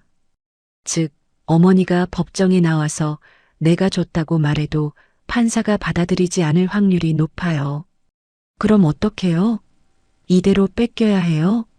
성훈 씨가 노리는 게 바로 그겁니다. 서류 싸움이에요. 어머니가 정상적인 상태에서 도안을 물려줬다는 물적 증거가 없으면 우리가 패소할 가능성이 큽니다. 지은은 다리에 힘이 풀려 주저앉았습니다. 사방이 꽉 막힌 벽이었습니다. 같은 시각 박성우는 강남의 고급 룸살롱에서 김미정과 함께 샴페인을 터뜨리고 있었습니다.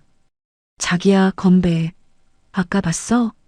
가게 앞에 계란 범벅된 거? 미정이 콧노래를 부르며 성훈의 잔에 술을 따랐습니다.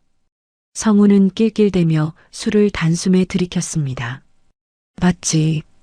아주 속이 다 시원하더라. 내가 말했잖아. 그 여자는 불임이라는 말만 나오면 쥐구멍부터 찾는다고. 내일쯤이면 아마 살려달라고 빌면서 도장 찍을걸. 잘 됐네. 그 돈 받으면 우리 빚부터 갚고 다시 사업 시작하자. 아, 맞다. 요양원 노인네는 언제 죽는데? 미정이 안주를 집어먹으며 아무렇지 않게 물었습니다. 곧 가겠지. 오늘 중환자실 들어갔다니까 며칠 못 넘길 거야. 그 노인네 죽으면 남은 건물이랑 땅도 다 내 거니까 그것도 싹 팔아치워야지. 상속세 내려면 좀 골치 아프겠지만 성우는 어머니의 죽음을 기다리는 사람처럼 태어났습니다. 그에게 어머니는 그저 빨리 처리해야 할 유산 덩어리일 뿐이었습니다. 역시 자기밖에 없어. 핏줄이 최고라니까. 며느리가 아무리 잘해봤자 남이지. 피 섞인 아들이 다 가져가는 게 법이잖아. 미정이 성운의 볼에 입을 맞췄습니다.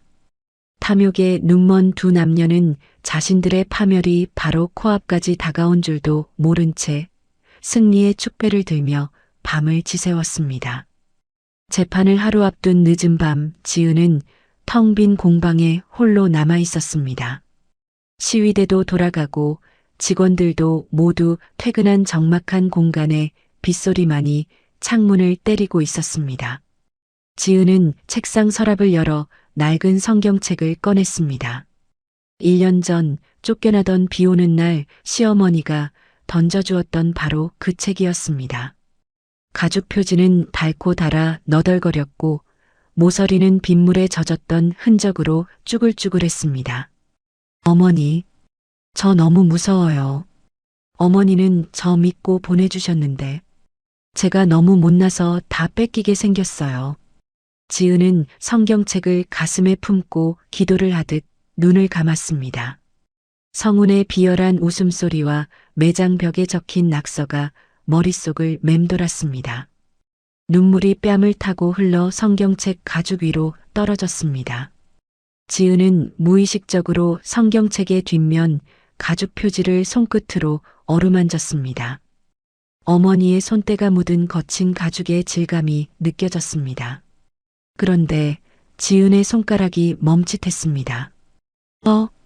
이상했습니다.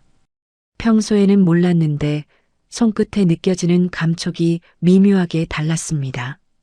가죽 안쪽에 무언가 두툼하고 딱딱한 판 같은 것이 들어있는 것 같았습니다. 단순한 책 표지의 두께가 아니었습니다. 지은은 눈물을 닦고 자세히 들여다보았습니다. 성경책 뒷면 가죽 표지의 박음질 부분이 아주 미세하게 뜯어졌다가 다시 꿰맨 흔적이 보였습니다. 솜씨 좋은 사람이 티 안 나게 감침질을 해놓은 것이었습니다. 바느질 전문가인 지은의 눈에만 보일 수 있는 흔적이었습니다. 어머니, 지은의 심장이 쿵쿵 뛰기 시작했습니다. 지은은 떨리는 손으로 책상 위에 있던 커터 칼을 집어들었습니다. 그리고 조심스럽게 박음질된 실을 한 올 한 올 끊어냈습니다. 드르륵. 실이 끊어지고 낡은 가죽이 벌어졌습니다. 지은은 숨을 멈췄습니다. 가죽 안감과 표지 사이에 만들어진 비밀 공간, 그 안에 얇게 접혀 밀봉된 누런 서류 봉투 하나가 숨겨져 있었습니다. 세상에, 지은은 봉투를 꺼내 들었습니다. 봉투 겉면에는 아무것도 적혀 있지 않았습니다. 지은은 떨리는 손으로 봉투를 찢어 내용을 확인했습니다. 종이 2장이 나왔습니다. 첫 번째 종이는 빛바랜 유전자 검사 결과지였습니다. 날짜는 무려 8년 전이었습니다. 검체 1 최영순, 검체 2 박성운. 검사 결과 친생자 관계가 성립하지 않은 불일치. 지은의 입이 딱 벌어졌습니다. 불일치라니? 성운 씨가 친아들이 아니라고? 지은은 혼란스러웠습니다. 분명 가족관계 증명서에는 성운이 영순의 친아들로 올라와 있었기 때문입니다. 지은은 황급히 2번째 서류를 펼쳤습니다. 법무법인의 공증 도장이 선명하게 찍힌 유언장이었습니다. 유언장. 유언자 최영수는 다음과 같이 유언한다. 1. 본인은 40년 전 입양한 박성운을 친생자로 허위 출생 신고하였으나 박성운은 부모를 기망하고 패륜적인 행위를 일삼았다. 2. 이에 본인은 박성운과의 친생자 관계 부존재 확인 소송을 통해 잘못된 가족관계를 바로잡고자 한다. 3. 따라서 법적 친자 관계가 소멸될 박성운에게는 일체의 재산을 상속하지 않으며 본인의 모든 유산과 자수 도안 저작권을 며느리 한지은에게 유증한다. 지은은 유언장을 읽어 내려가다 바닥에 엎드려 오열했습니다. 종이가 눈물에 젖어 얼룩졌습니다. 모든 의문이 풀렸습니다. 영수는 성훈이 친자식이 아님을 알고 있었지만 가슴으로 낳아 40년을 키웠기에 호적을 고치지 않고 참아왔던 것입니다. 하지만 8년 전부터 성훈이 도박과 사업으로 집안 재산을 탕진하고 며느리를 괴롭히기 시작하자 영수는 최후의 수단을 준비했던 것입니다. 성훈이 나는 법적인 친아들이라고 떵떵거릴 때 영수는 그 법적 지위 자체를 무효화시킬 칼날을 갈고 있었던 것입니다. 이 성경책은 단순한 책이 아니었습니다. 지은을 지키기 위한 방패이자 배은망덕한 아들을 단죄할 수 있는 유일한 무기였습니다. 영수는 치매가 오기 전 정신이 온전할 때 이 모든 것을 준비해두고 며느리에게 전달될 날만을 기다렸던 것입니다. 어머니, 어머니, 얼마나 가슴이 아프셨을까요? 자식이라고 믿고 키운 세월을 부정해야 했을 때 얼마나 피눈물을 흘리셨을까요? 지은은 서류를 가슴에 끌어안고 짐승처럼 울부짖었습니다. 억울함 때문이 아니었습니다. 자신을 위해 아들과의 인연마저 끊어내려 했던 시어머니의 깊고도 처절한 사랑이 사무치게 가슴을 파고들었기 때문입니다. 자신이 쫓겨나던 날 소금을 뿌리며 모질게 굴었던 영순의 행동은 이 결정적인 증거를 성훈의 눈을 피해 며느리에게 건네주기 위한 필사적인 연기였던 것입니다. 한참을 울던 지은이 고개를 들었습니다. 눈물로 얼룩진 얼굴이었지만 눈빛만은 그 어느 때보다 차갑게 빛나고 있었습니다. 더 이상 물러설 곳도 두려워할 것도 없었습니다. 성훈이 그토록 믿던 핏줄이라는 무기가 사실은 가장 큰 거짓말이었음을 알게 되었으니까요. 지은은 책상 위에 놓인 핸드폰을 집어들었습니다. 그리고 강민우에게 전화를 걸었습니다. 민우 씨, 접니다. 대표님, 이 밤에 무슨 일입니까? 목소리가 판을 뒤집을 무기를 찾았습니다. 아니, 박성훈을 완전히 끝장낼 수 있는 증거입니다. 지은의 목소리는 단호했습니다. 변호사님께 지금 바로 이 서류 사진 찍어서 보낼게요. 친생자 관계 부존재 확인 소송 준비해 달라고 전해주세요. 창밖에는 다시 비가 내리기 시작했습니다. 하지만 지은은 더 이상 춥지 않았습니다. 품 안에 안긴 낡은 성경책에서 시어머니의 온기가 느껴졌기 때문입니다. 지은은 창가에 비친 자신의 모습을 보며 입술을 꽉 깨물었습니다. 기다려, 박성훈. 네가 어머니한테 한 짓, 그리고 나한테 한 짓, 내일 법정에서 뼈저리게 후회하게 해줄 테니까. 지은은 주먹을 불끈 쥐었습니다. 내일 열릴 법정은 성훈의 축제장이 아니라 그의 거짓된 인생이 심판받는 처형장이 될 것이었습니다. 서울중앙지방법원 민사합의부 법정 앞은 아침부터 북새통을 이루고 있었습니다. 유명세를 탄 다나의 한지은 대표와 전 남편 사이의 수십억 원대 기술 도용 및 상속 분쟁은 세간의 이목을 끌기에 충분했기 때문입니다. 카메라 플래시가 터지는 가운데 한지은이 강민우와 변호사의 호의를 받으며 법정으로 들어섰습니다. 피고석에 앉은 지은의 표정은 비장했습니다. 반대편 원고석에는 박성훈이 다리를 꼬고 앉아 여유만만한 미소를 짓고 있었습니다. 그의 옆에는 김미정이 명품 선글라스를 낀 채 껌을 씹고 있었죠. 원고 측 변론 시작하세요. 재판장의 말에 성훈 측 변호사가 일어났습니다. 존경하는 재판장님. 피고 한지은은 시어머니인 최영순 씨가 치매 초기 증상을 보이는 틈을 타 가문의 비기인 자수 도안을 훔쳐 달아났습니다. 또한 10년의 결혼 생활 동안 아이를 낳지 못한다는 이유로 시어머니를 학대했다는 정황이 담긴 간병일지를 증거로 제출합니다. 변호사가 흔들어 보인 것은 조작된 간병일지였습니다. 방청석이 술렁거렸습니다. 세상에 며느리가 학대를 했대? 저러니 쫓겨났지. 독하다 독해. 성우는 지은을 보며 입모양으로 넌 끝났어라고 비아냥거렸습니다. 지은은 주먹을 꽉 쥐었습니다. 억울함에 피가 거꾸로 솟는 것 같았지만 꼭 참았습니다. 아직 때가 아니었으니까요. 피고 측 반론 있습니까? 지은 측 변호사가 자리에서 일어났습니다. 원고의 주장은 모두 허위입니다. 도안은 최영순 여사가 피고에게 정당하게 증여한 것입니다. 하지만 본 변호인은 오늘 이 사건의 본질을 뒤흔들 더 중대한 사실을 밝히고자 합니다. 변호사의 눈빛이 번뜩였습니다. 원고 박성훈 씨는 최영순 여사의 친아들이자 유일한 상속인이라는 점을 내세워 소유권을 주장하고 있습니다. 원고에게 묻겠습니다. 원고는 최영순 여사의 친아들이 확실합니까? 성훈이 어이없다는 듯 코웃음을 쳤습니다. 변호사 양반, 지금 장난합니까? 가족관계 증명서 안 봤어요? 내가 그 집 장손이고 외아들인데 무슨 헛소리야. 성훈이 책상을 치며 발끈했습니다. 그때였습니다. 지은이 자리에서 일어나 판사석 앞으로 걸어나갔습니다. 그녀의 손에는 낡은 성경책 속에서 나온 서류 봉투가 들려 있었습니다. 재판장님, 사건 번호 20XX 긴급 증거 제출합니다. 이는 8년 전 최영순 여사가 직접 의뢰하고 공증받은 서류입니다.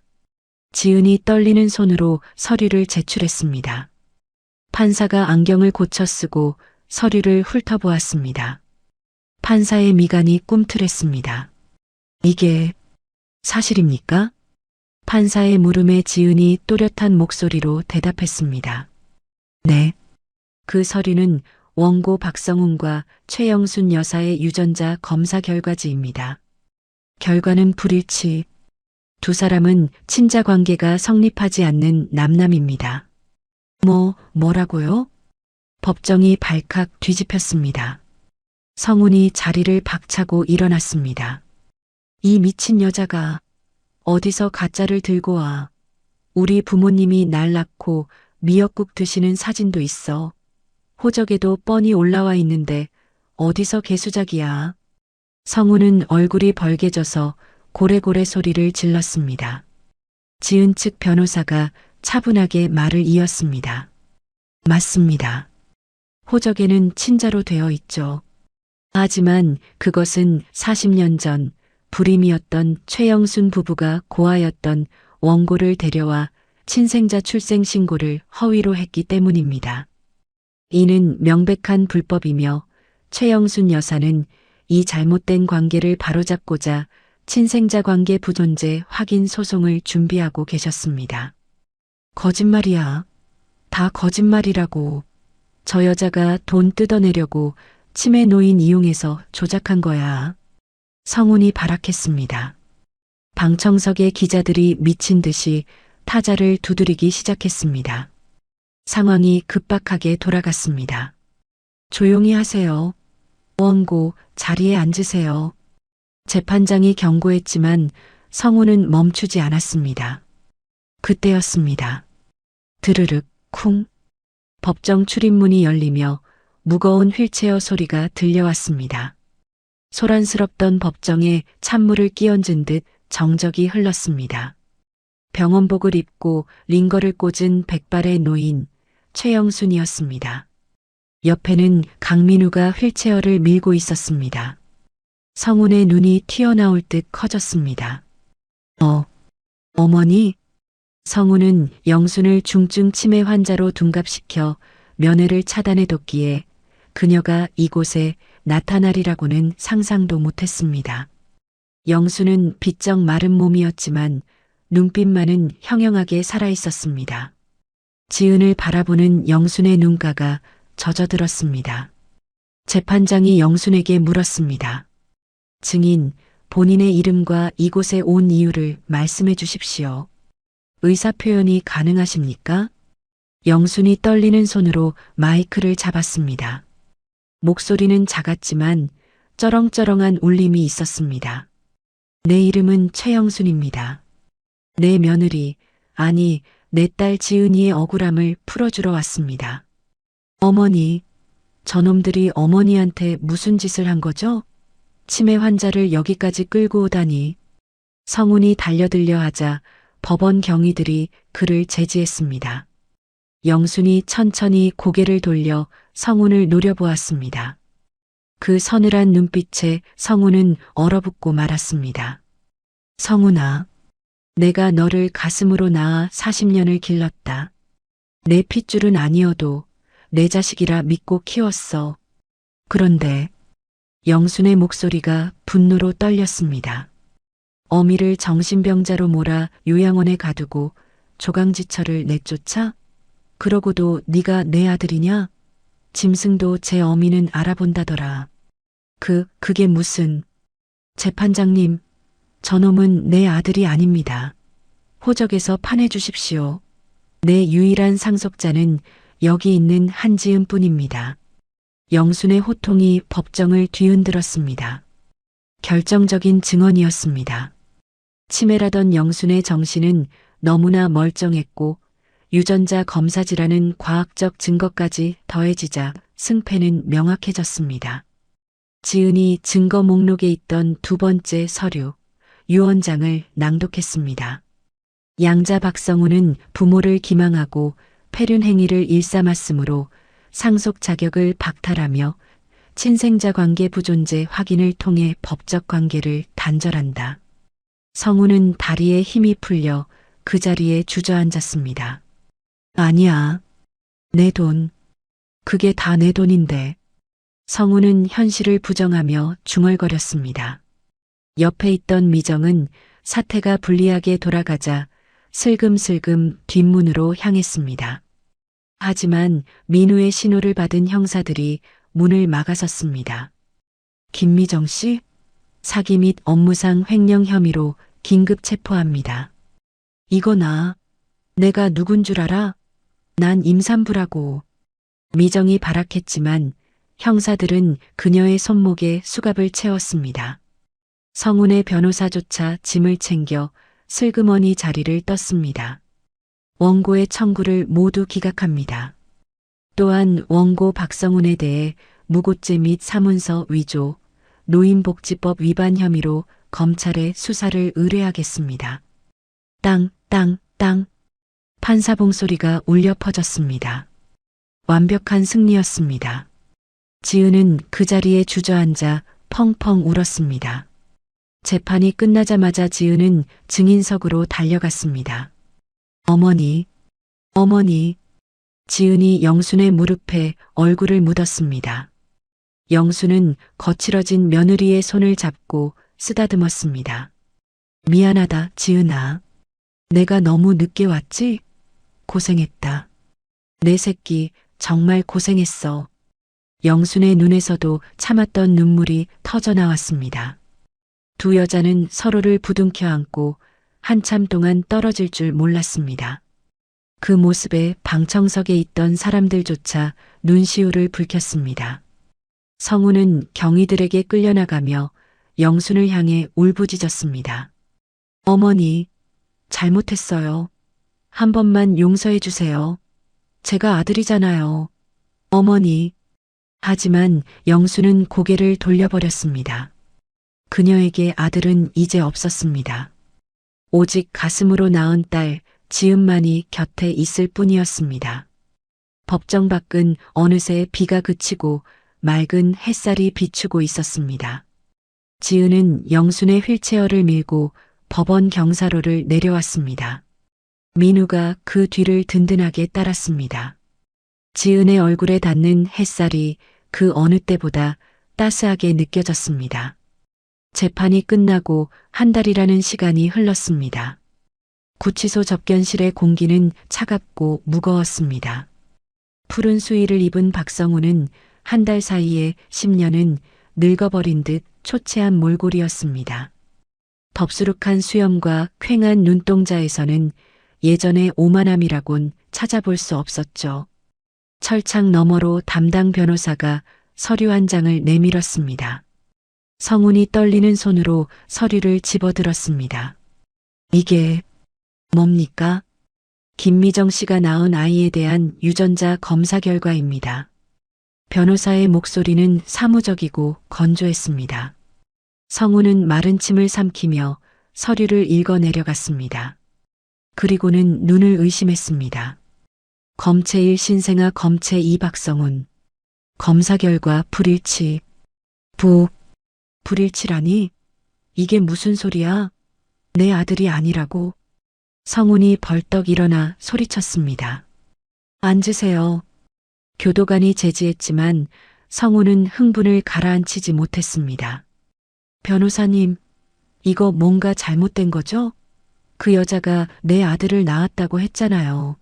초음파 사진도 보여줬고 내가 배도 만져봤는데 조사 결과 김미정 씨는 이미 다른 남자의 아이를 임신한 상태에서 당신에게 접근했습니다.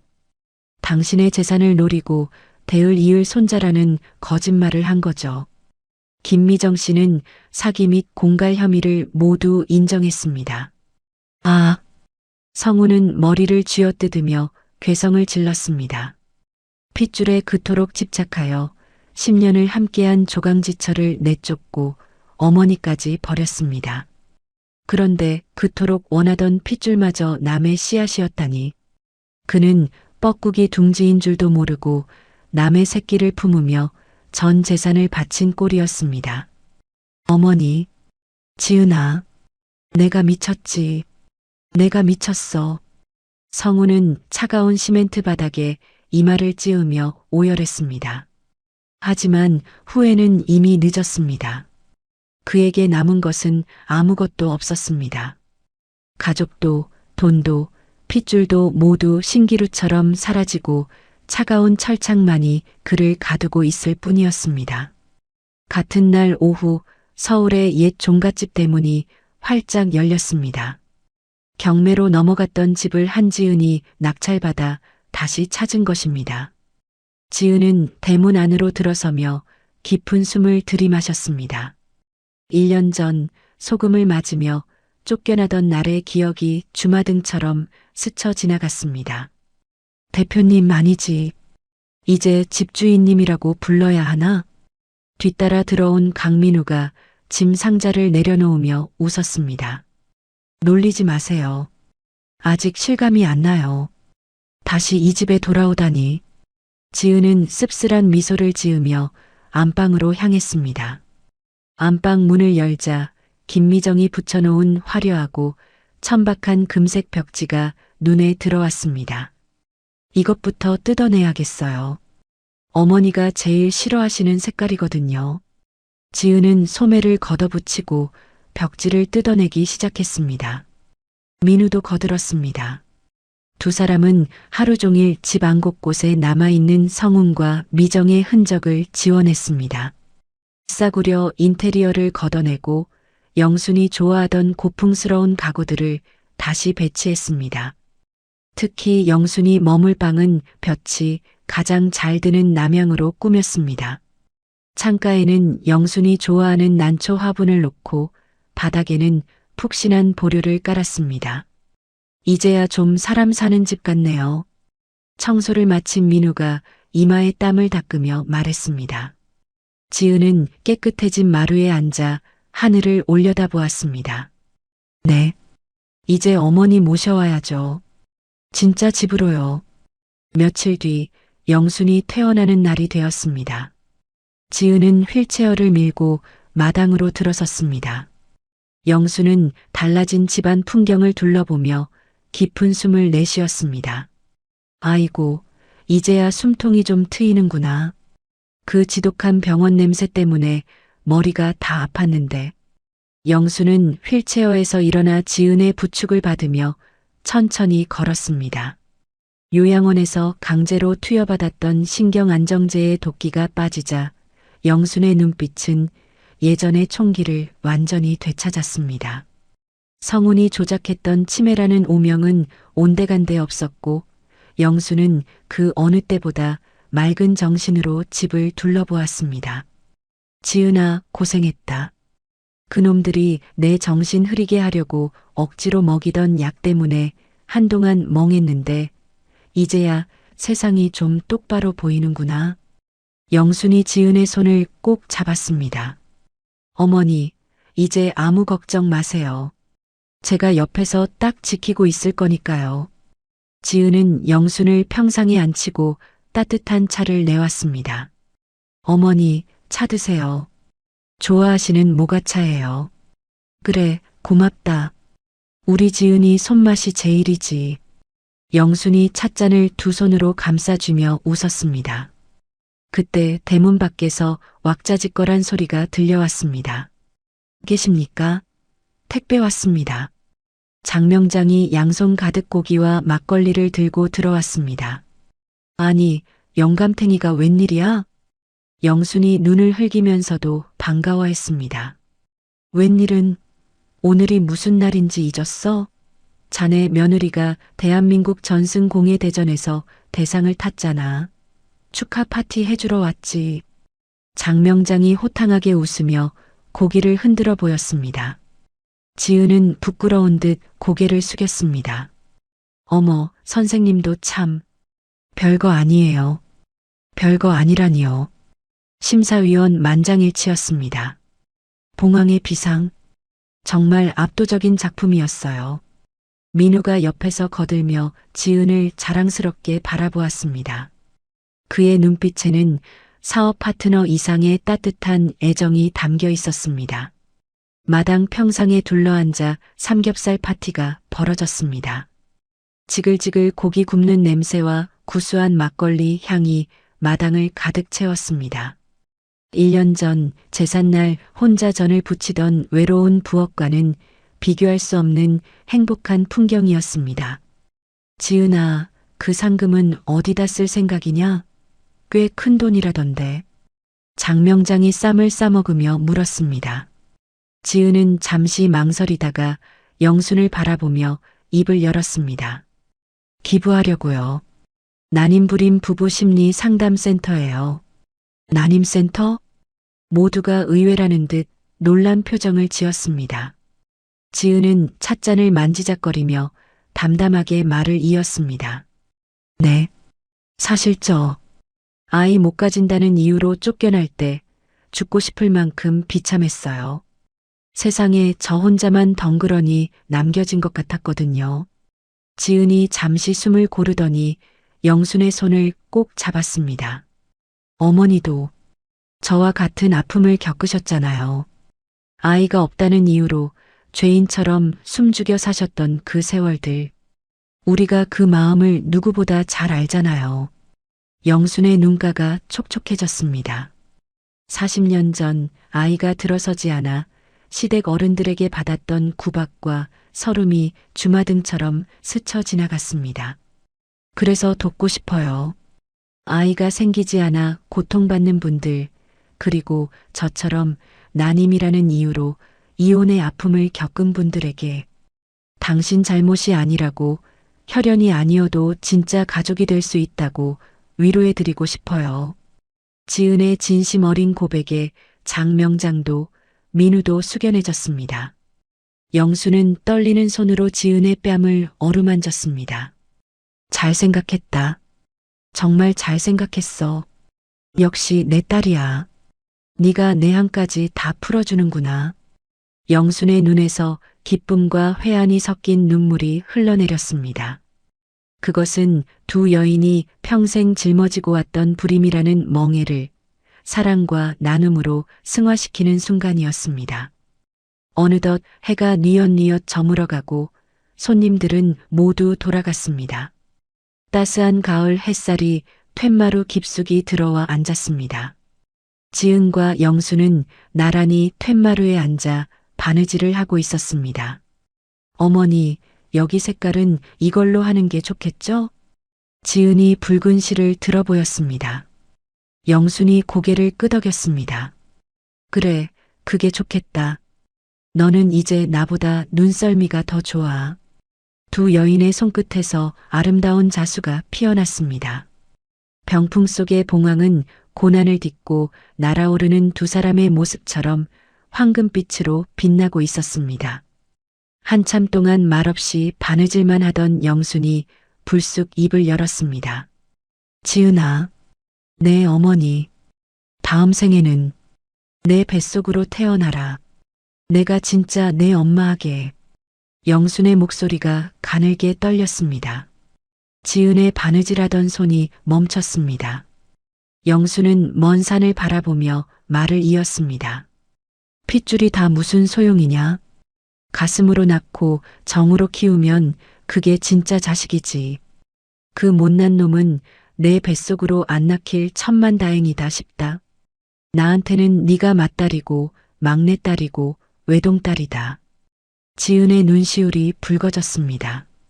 10년 전 아이를 못 낳는다며 구박받던 시절이 떠올랐습니다. 하지만 지금 곁에 있는 시어머니는 지은을 그 누구보다 귀한 딸로 여겨주고 있었습니다. 지은은 짐짓 밝게 웃으며 농담을 던졌습니다. 어유 싫어요. 다음 생에는 제가 어머니 낳을래요. 그래서 제가 어머니 업어 키우고 맛있는 것도 많이 사드리고 호강시켜 드릴 거예요. 이번 생에 받은 거 다 갚으려면 그래야 해요. 허허, 그놈 참. 말하는 것하고는. 영순이 주머니를 뒤적거리더니 꼬깃꼬깃한 사탕 하나를 꺼내 지은의 손에 쥐어주었습니다. 옛다. 우리 딸 심심할 텐데 이거 까먹어라. 뭐예요, 애도 아니고. 지은은 투덜거리면서도 사탕을 소중하게 받아들었습니다. 달콤한 박하향이 코끝을 스쳤습니다. 마당에는 가을바람이 살랑 불어왔습니다. 지은은 활짝 열린 대문 밖을 바라보았습니다. 더 이상 그 문은 쫓겨나는 문이 아니었습니다. 세상 밖으로 당당하게 걸어나가는 문이자 언제든 지친 몸을 뉘러 돌아올 수 있는 따뜻한 집의 입구였습니다. 한지은, 잘 버텼어. 그리고 잘했어. 지은은 스스로를 다독였습니다. 그녀는 이제 누구의 아내도 쫓겨난 며느리도 아닌 명장 한지은이자 최영순의 자랑스러운 딸로 살아가고 있었습니다. 카메라 앵글이 천천히 내려가 툇마루 아래를 비추었습니다. 그곳에는 낙지만 정갈하게 놓인 영순의 고무신과 그 옆에 나란히 놓인 지은의 꽃신이 다정하게 어깨를 맞대고 있었습니다. 따스한 햇살이 두 켤레의 신발을 감싸 안으며 화면은 서서히 페이드아웃 되었습니다. 긴 겨울을 지나 마침내 찾아온 완벽하고 따뜻한 봄날의 결말이었습니다. 오늘의 사연 어떠셨나요? 비 내리는 골목에서 시어머니가 며느리에게 던진 것은 단순한 낡은 성경책이 아니었습니다. 그것은 지옥 같은 곳에서 며느리를 탈출시키기 위한 비상구이자 어머니가 줄 수 있는 가장 거룩한 사랑의 방패였습니다. 핏줄을 앞세워 천륜을 저버린 아들은 결국 차가운 철창 안에 갇혔지만 가슴으로 맺어진 두 모녀는 따스한 툇마루에서 비로소 진짜 봄을 맞이했습니다. 가족이란 법적인 증명서나 유전자가 아니라 서로를 향한 애틋한 진심으로 완성된다는 것을 지은 씨와 영순 할머니가 보여준 것 같습니다. 혹시 지금 인생의 차가운 빗속을 걷고 계신 분이 있다면 지은 씨처럼 그 시련 끝에 반드시 화려하게 비상하는 날이 오기를 진심으로 응원합니다. 여러분의 삶에도 낡은 껍질 속에 숨겨진 보석 같은 기적이 찾아오기를 바랍니다. 이야기를 끝까지 들어주신 분이 계시다면 잘 들었다고 댓글 하나만 남겨주세요. 감사합니다.